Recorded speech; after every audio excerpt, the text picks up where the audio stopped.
야고보서 5장 15절에서 18절까지 제가 봉독을 하겠습니다. 믿음의 기도는 병든 자를 구원하리니 주께서 그를 일으키시리라. 혹시 죄를 범하였을지라도 사하심을 받으리라. 그러므로 너희 죄를 서로 고백하며 병이 낫기를 위하여 서로 기도하라. 의인의 간구는 역사하는 힘이 큼이니라. 엘리야는 우리와 성정이 같은 사람이로되 그가 비가 오지 않기를 간절히 기도한즉 3년 6개월 동안 땅에 비가 오지 아니하고 다시 기도하니 하늘이 비를 주고 땅이 열매를 맺었느니라. 기도하시겠습니다. 자비하신 아버지 하나님, 저희가 하나님께 나와 마음의 문을 열고 살아계신 하나님을 배우며 하나님의 음성 듣기를 사모하오니 이 시간 저희들에게 성부, 성자, 성령 삼위일체 하나님 임재하여 주시고 하나님의 성령으로 감화 감동하여 주옵소서. 말씀의 은혜와 능력을 주시길 원하오며 예수님의 이름으로 기도하옵나이다. 아멘. 임계점이라고 하는 말을 들어보았을 겁니다. 한계에 다다르는 지점이다.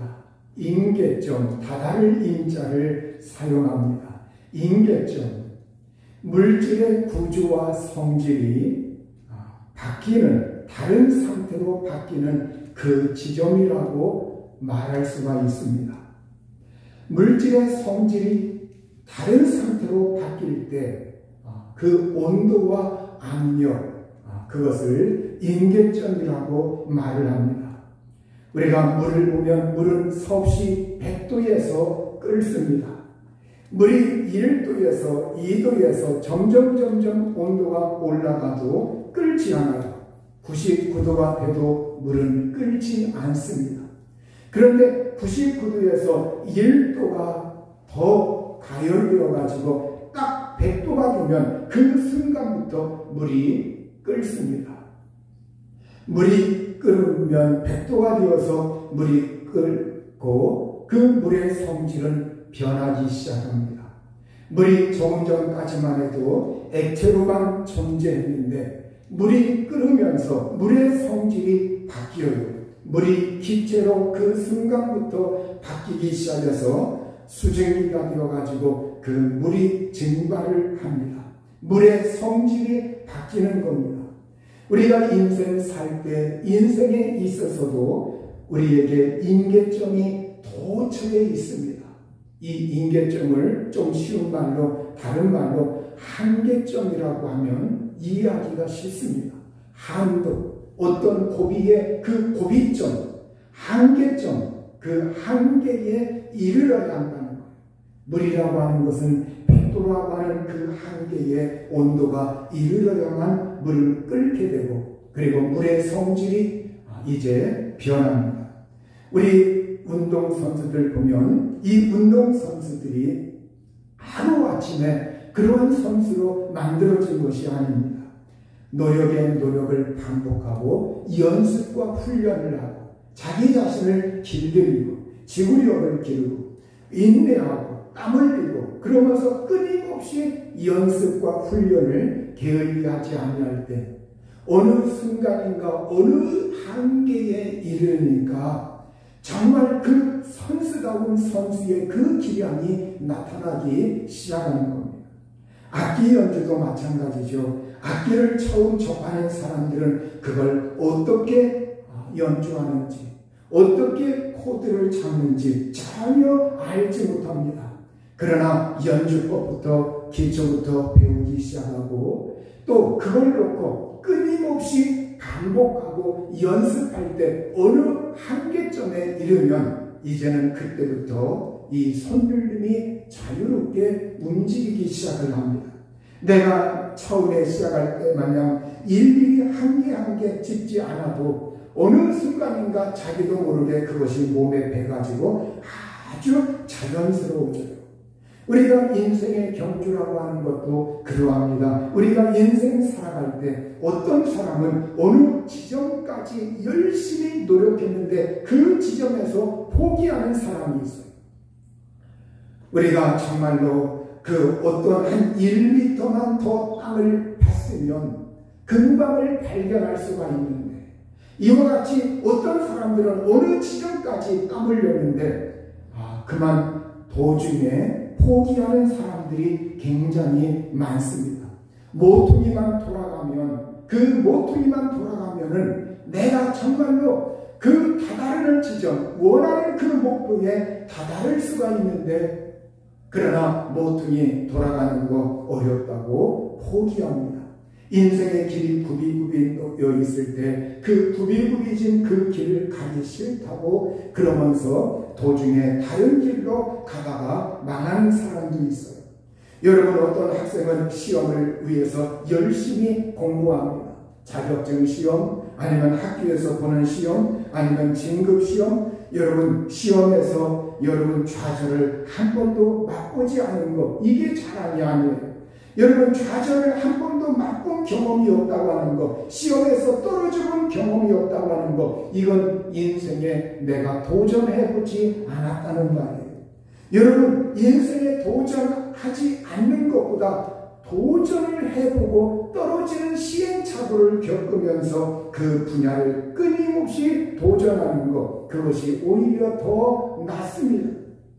시험에서 좌절을 맛본 사람이 포기하지 않고 이번 한 번만 더 내가 시험을 봐야 되겠다 그러면서 열심히 노력하고 봤던 책을 다시 또 처음부터 끝까지 훑으면서 또 다른 책을 이렇게 조금 보충해주고, 그러다 보면은 자기도 모르게 방법이 생겨나고 거기에 일가견이 생겨나고 거기에 폭넓게 보는 안목이 생겨납니다. 마침내 어느 한 순간에 이르렀을 때 바로 정말로 거기에서 그 실력이 순간에 배가가 돼요. 내가 조금만 더 인내했다면, 조금만 더 노력했다면, 조금만 더 전진했다면 이러한 아쉬움들이 사람들에게 다 있습니다. 여러분, 죽음에 임박하여 사람들에게 물어보십시오. 무엇이 후회가 됩니까? 그러면 사람들은 그러합니다. 옛날 내가 인생 살아갈 때 내가 하나님 앞에서 좀 더 그 믿음의 길을 좀 더 성실하게 걸어갔었더라면 왜 도중에 딴전을 폈을까?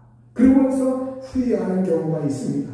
내가 옛날에 노력했던 거 그걸 손에 놓지 않고 조금만 더 노력했었다고 할 것 같으면 얼마나 좋았을까?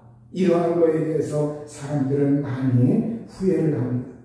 우리가 신앙생활도 마찬가지예요. 신앙생활도 어떤 사람들을 보면 신앙생활에 꾸준함이 있고 지속성이 있고 연속성이 있고 끈기가 있고 그 신앙생활 하는데도 노력이 있고 땀이 있고 인내가 있고 끈기가 있는 그러한 사람들은 신앙생활할 때 하나님을 기쁘시게 하고 그 믿음 생활에 승리할 수가 있습니다.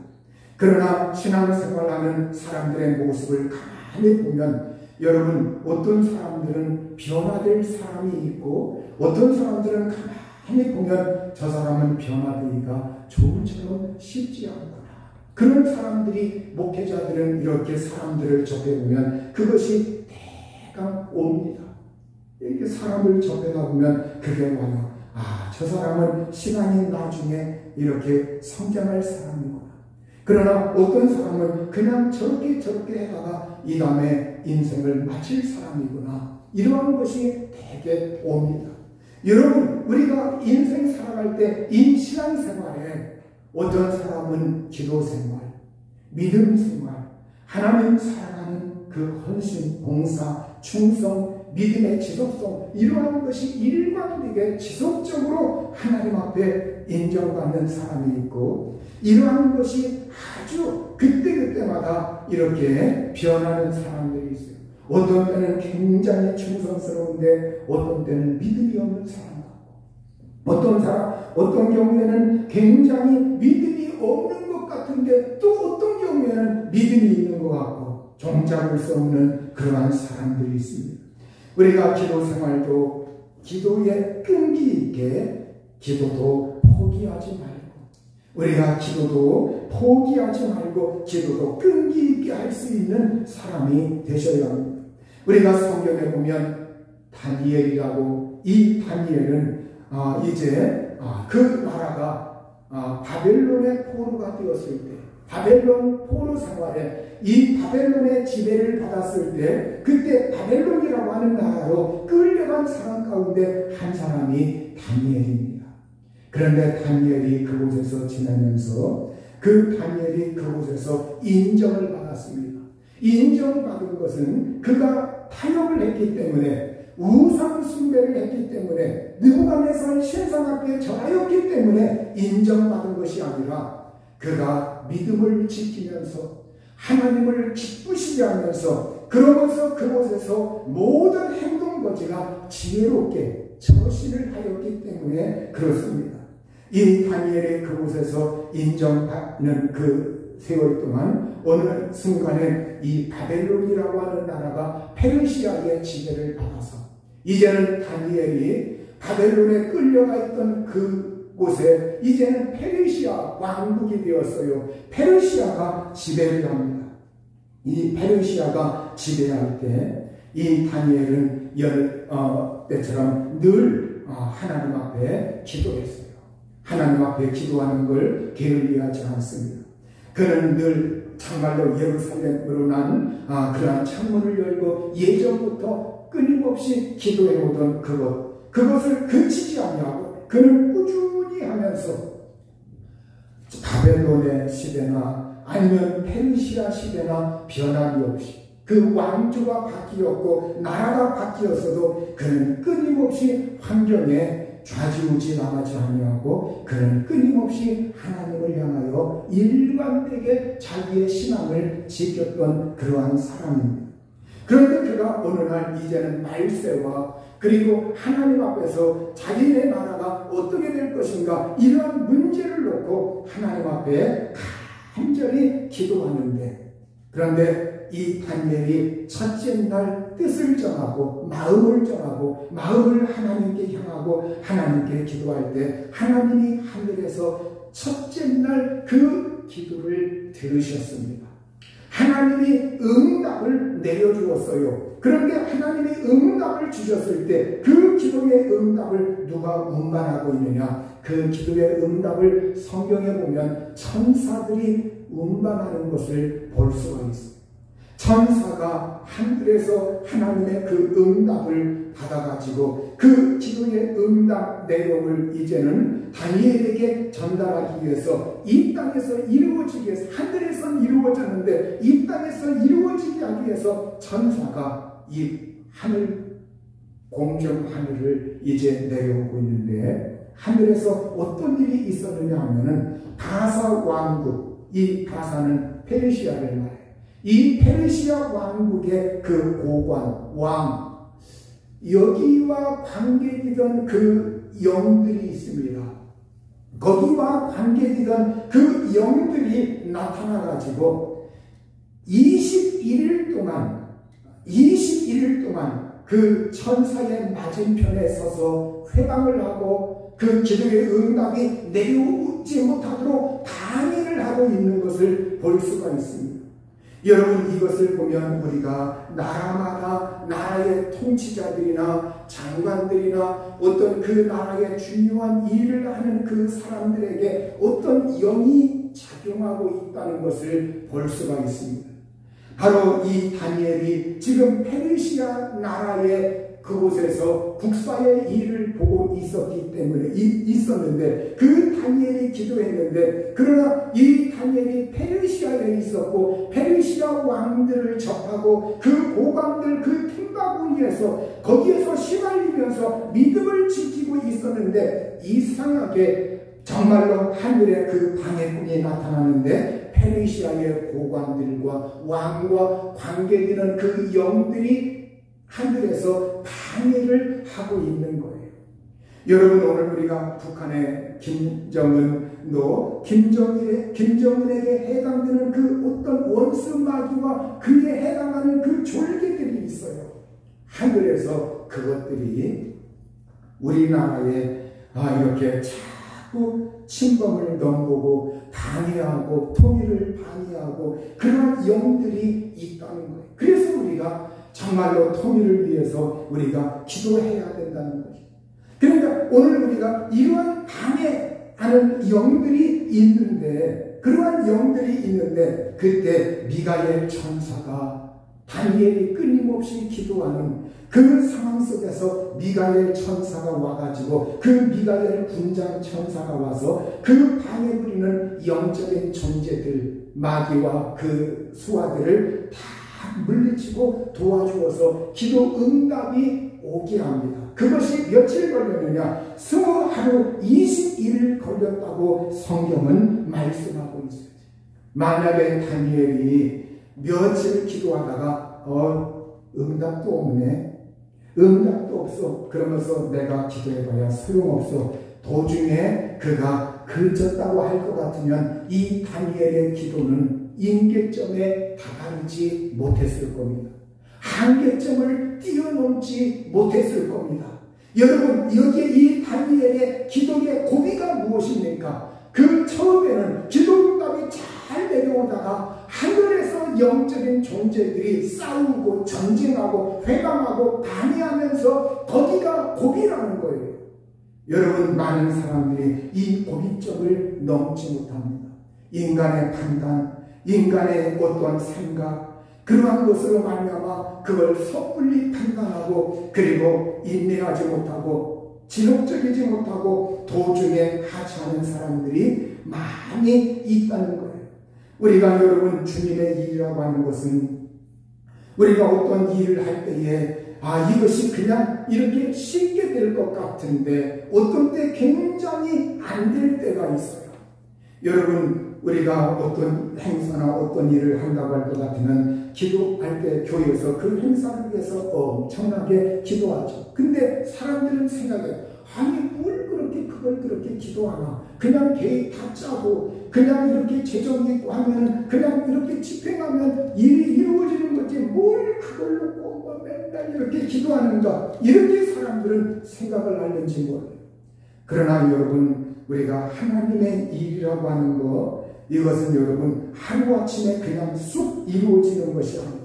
여러분, 직장 생활도 마찬가지예요. 직장의 사업, 그 모든 운영하는 것, 경영, 이 모든 것에 여러분을 돕는 천사들이 있는가 하면 또 여러분을 회방하고 방해하고 시기하고 그것이 이루어지지 못하도록 여러분의 마음의 의지를 꺾으려고 하는 그 방해꾼들이 하늘에 진을 치고 있다는 거예요.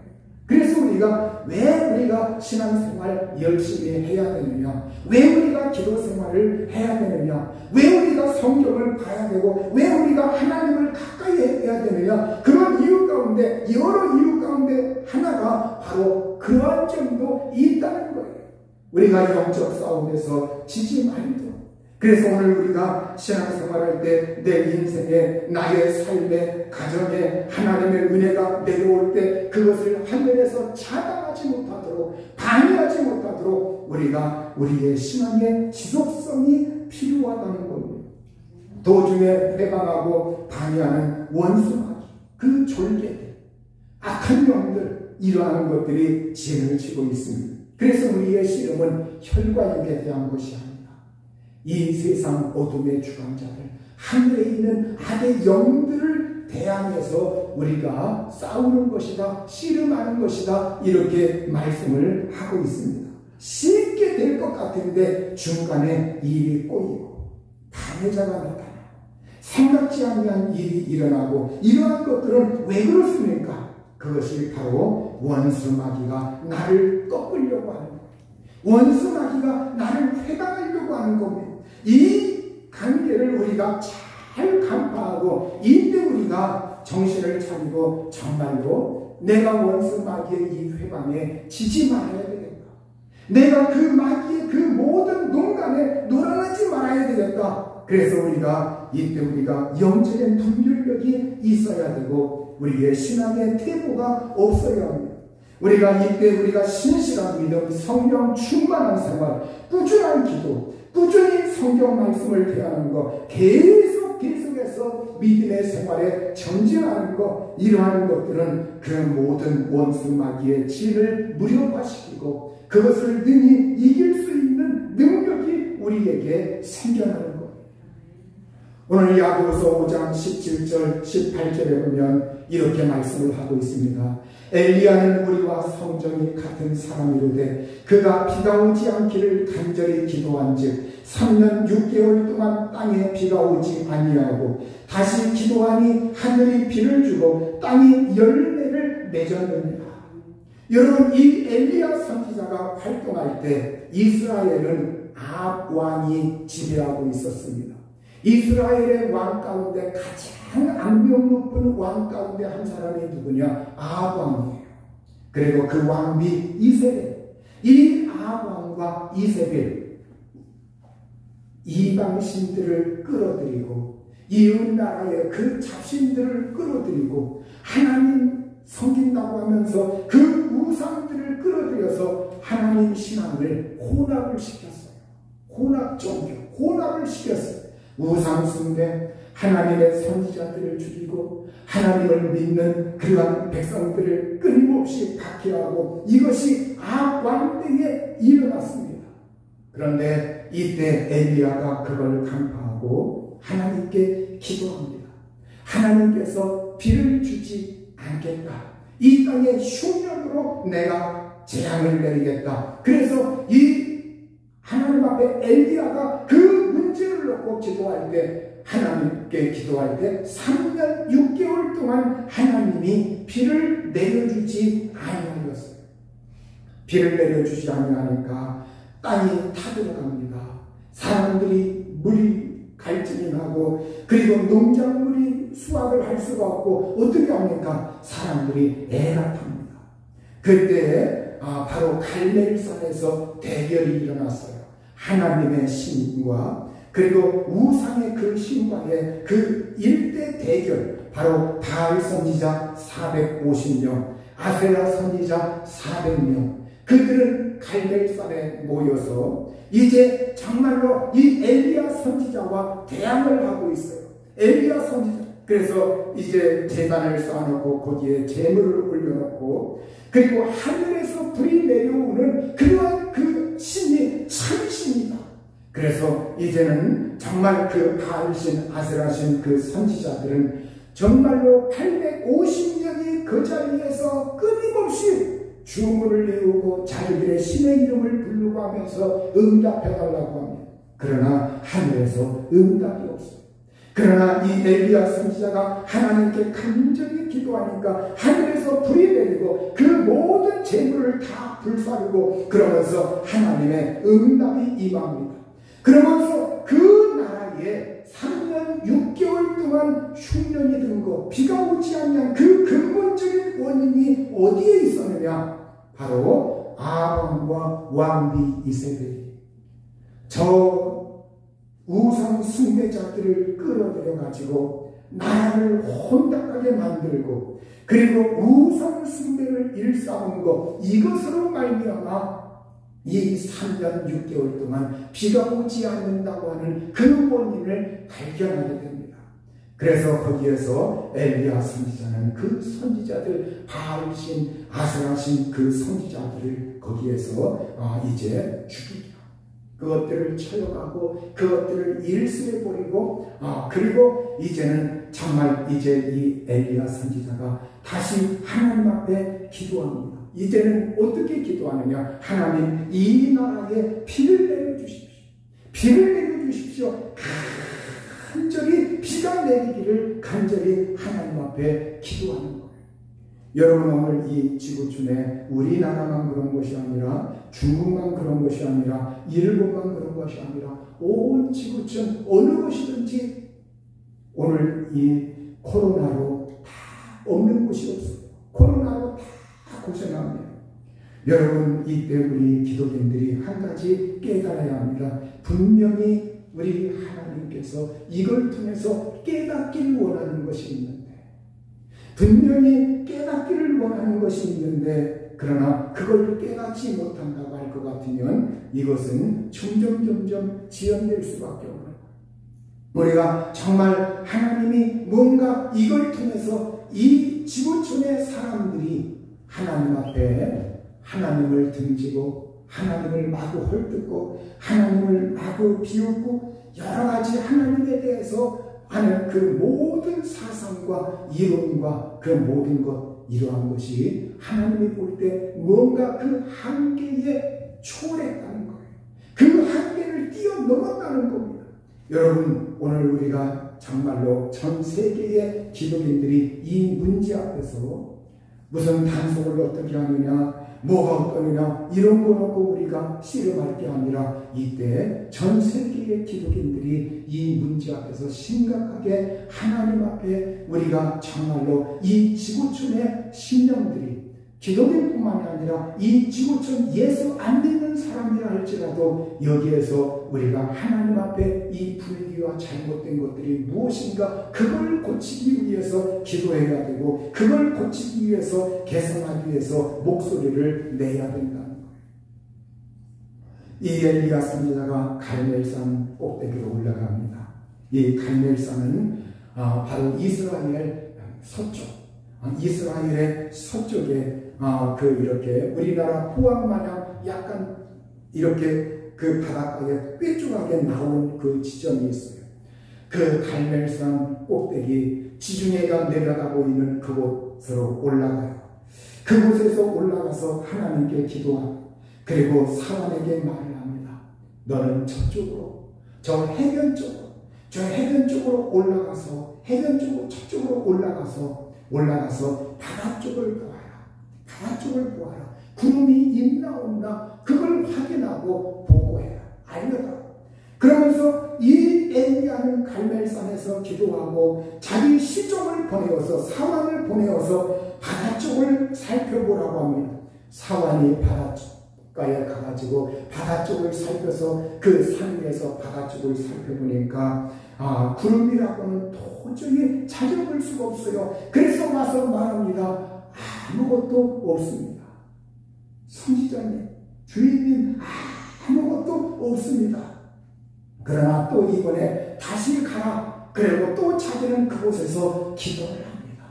또 와서 말을 합니다. 아무것도 없습니다. 또 보내요. 또 와서 말을 합니다. 이렇게 반복하기를 6번을 그렇게 합니다. 여러분, 6번 정도 이렇게 하면 아마 선지자의 마음속에 어쩌면 의심의 생각이 들었을지 몰라요. 내가 이게 뭐하는 짓인가? 헛된 일 아닌가? 그리고 이 상황, 이 시종도 어떻게 보면 선지자님이 이게 정신이 돌았지. 무슨 나를 이렇게 6번씩이나 왔다 갔다 이렇게 계속 아무 구름도 없는데 이렇게 시키면서 이렇게 정말 청청한 날에 무슨 비가 온다고 이렇게 나를 반복해서 헛걸음시키는가 이렇게 하면서 속으로 만약에 비웃고 말을 안 듣고 그리고 정말 엘리야 선지자도 기도하기를 거기서 그쳤다고 할 것 같으면 여러분 이 비의 응답이 오지 않았을 거예요. 그러나 이 엘리야 선지자가 끊임없이 하나님 앞에서 난망하지 아니하고 끊임없이 기도하였을 때 이제 시종이 가서 7번째 보냅니다. 다시 한번 가서 봐라. 그래서 정말 이 시종이 이제는 지중해가 내려다 보이는 그 산 위에 그 해변가 산 위에 올라가서 거기에서 바다 쪽을 바라보니까 조그만 그 손바닥만한 그러한 구름이 그 바다 위에 하늘에 떠 있는 거예요. 이 시종이 너무나 반갑고 너무나 기쁘고 저거였구나. 우리 선지자님이 원하는 것이 바로 저거였구나. 그러면서 뛰어가지고 와서 말합니다. 선지자님 조금 전에 제가 봤더니 정말로 구름 한 조각 손바닥만한 구름 한 조각이 저 지중해 그 바다 위에 하늘에 떠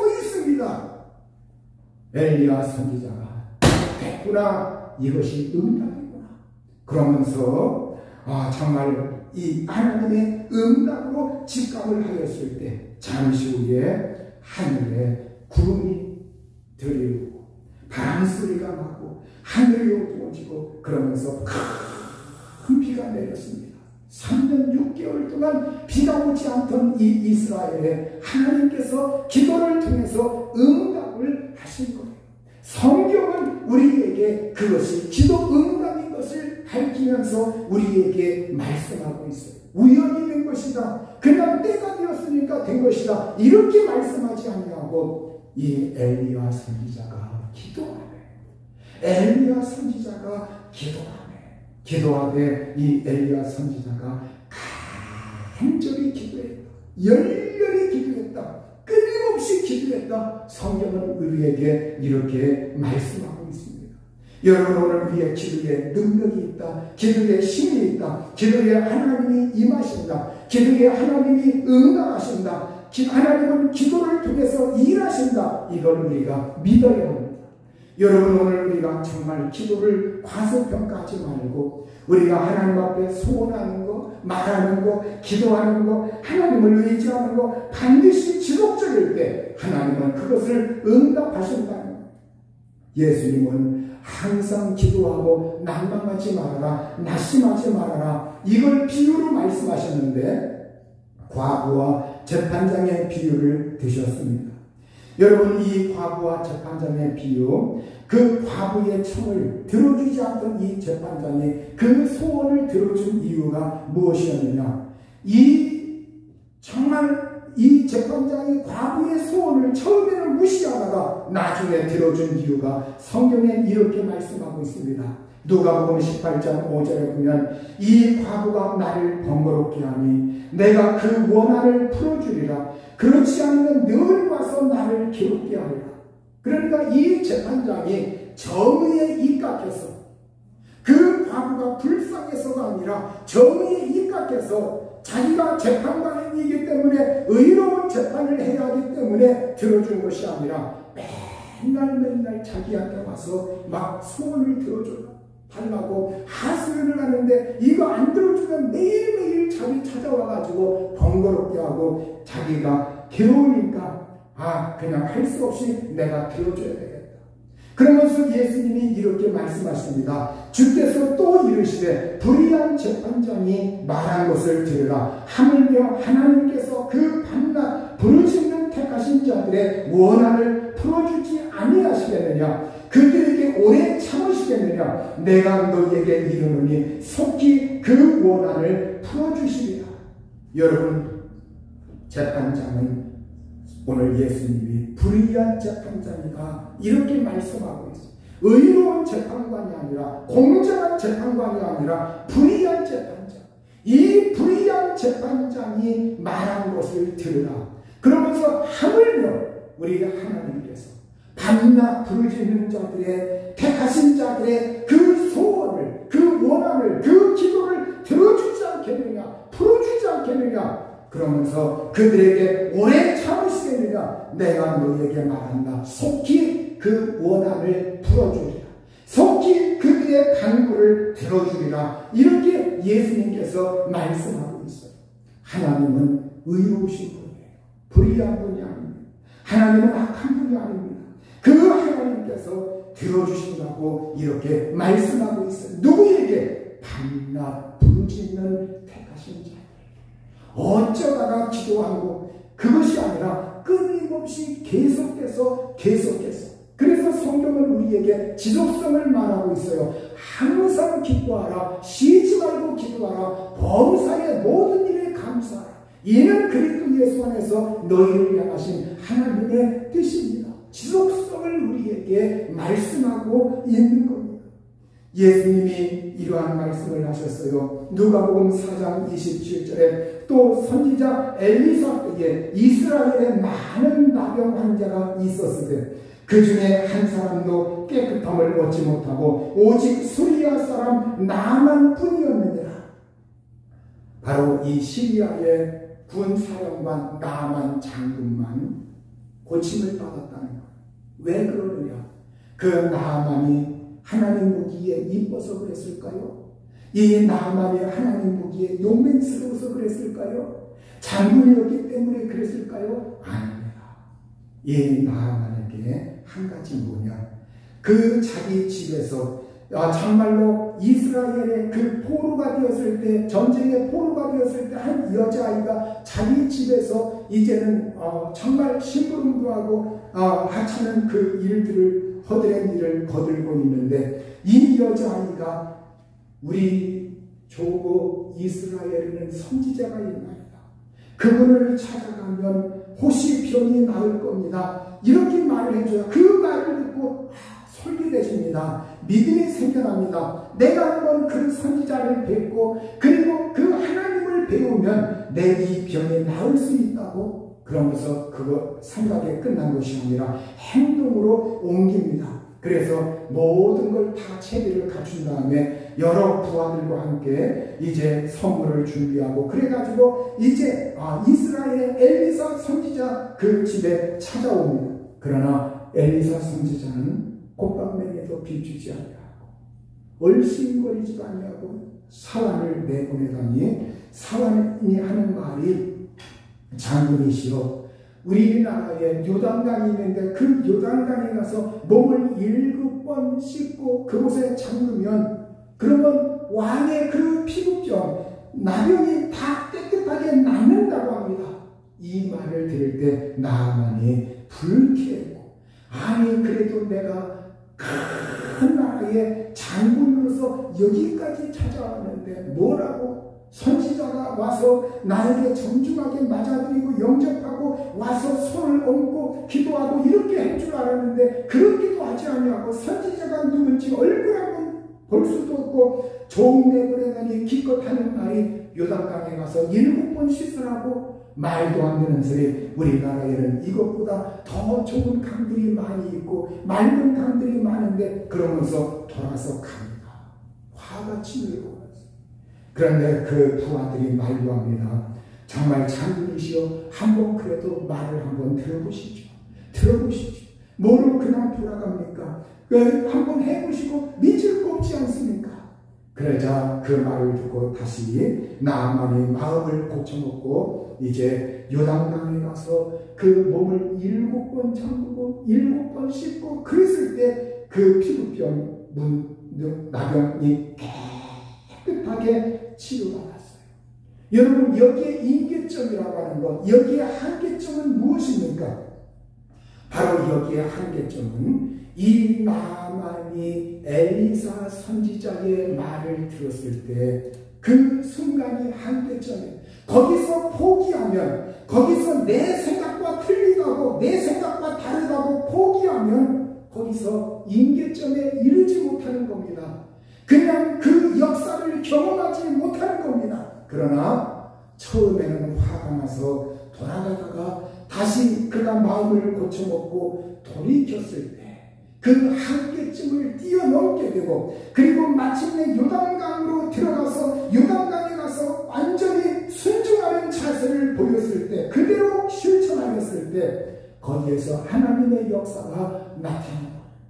여러분의 인생에, 여러분 직장의 임계점은 어떤 지점입니까? 여러분의 직장의 임계점의 온도는 몇 도입니까? 아니면 내 가정의 축복의 임계점은 몇 도입니까? 우리 인생의 임계점이 있다는 거예요. 신앙생활의 모든 고비마다, 내가 기도하는 제목마다 그 기도의 특수한 그 제목에 임계점이 있다는 거예요. 여러분, 내가 하나님 앞에 소원하는 것, 내가 하나님이 들어주길 원하는 것, 그 각자의 그 기도 제목마다 그 순간순간마다 어떤 임계점, 한계점이 있다는 거예요. 그걸 뛰어넘어야 된다는 거예요. 그걸 넘지 아니하면 여러분 도중에 하나님의 응답이 내려오다가 도중에 차단당하는 거예요. 그래서 우리의 신앙은, 성경은 이렇게 말씀하고 있습니다. 갈라디아서 6장 9절에 우리가 선을 행하되 낙심하지 말지니 포기하지 아니하면 때가 이르매 거두리라. 선을 행하다가 낙심하지 말아라. 여러분, 선을 행하는데 여기에 낙심하지 말라고 했어요. 아니, 선을 행하면 사람들이 되게 기뻐하죠. 그러면 이걸 제대로 쓰자면 선을 행할 때 기뻐하라 이렇게 말을 하였을 텐데 그렇게 말하지 아니하고 선을 행하는데 낙심하지 마라. 이게 뭡니까? 내가 좋은 의도가 있고 좋은 일을 했고 하나님 섬기려고 하고 하나님 사랑하고 하는데 근데 나쁜 일이 생긴다는 거예요. 그러니까 낙심이 되죠. 나쁜 일이 온다는 거예요. 생각지 않는 그 일이 닥친다는 거예요. 그러면 여러분 믿음의 이 경험이 없는 사람들은 당황을 하고 포기하고 말아요. 낙심합니다. 그래서 성경은 우리에게 그때 낙심하지 말아라. 포기하지 않냐면 때가 이름에 거두리라. 그 때의 임계점이라고 하는 그 때가 되기까지 그 한계점이 되기까지 포기하지 않냐면 언제 포기합니까? 사람들이 지쳐서 넘어지면 포기하기가 쉽습니다. 그래서 지쳐서 넘어지는 것 이걸 조심하고 지치는 것 넘어지는 것 이걸 추스려서 일어날 수 있도록 포기하지 않냐면 때가 이름에 거두리라. 그런데 이 낙심하는 것 이걸 이길 수 있는 비결 가운데 한 가지가 뭐냐? 예수님이 누가복음 18장에서 항상 기도하고 낭망하지 말아야 이렇게 예수님이 말씀하고 있습니다. 그래서 여러분 기도는 단순히 응답받았다 이 정도가 아니라 우리의 신앙생활을 끈기 있게 만들고 그 사람의 정말로 이 마음속에 단단함을 심어주고 그 정말로 어떤 애품이 불어도 그걸 견뎌낼 수 있는 힘이 주어지고 그래서 우리가 기도하면서 우리의 정신력을 우리의 생각을 우리의 마음가짐을 늘 하나님 말씀에 맞추면서 하나님의 성령이 임재하시고 성령이 기도 부어주시고 성령 충만하여 이 기도의 역사를 통해서 하나님의 놀라운 역사를 경험할 수 있는 그러한 신령들이 될 수 있기를 우리 주님의 이름으로 축원합니다. 이 시간 우리 합심해서 기도하여 원수 마귀는 나의 신앙을 꺾으려고 마귀의 졸개들 귀신들은 나의 신앙을 꺾으려고 끊임없이 그들은 불철주야 노력하고 있어요. 나를 쓰러뜨리려고 어떻게 보면 내가 신앙이 올라가면 올라갈수록 그의 버금가게 그 반격도 세집니다. 그걸 이겨야 돼요. 이 시간에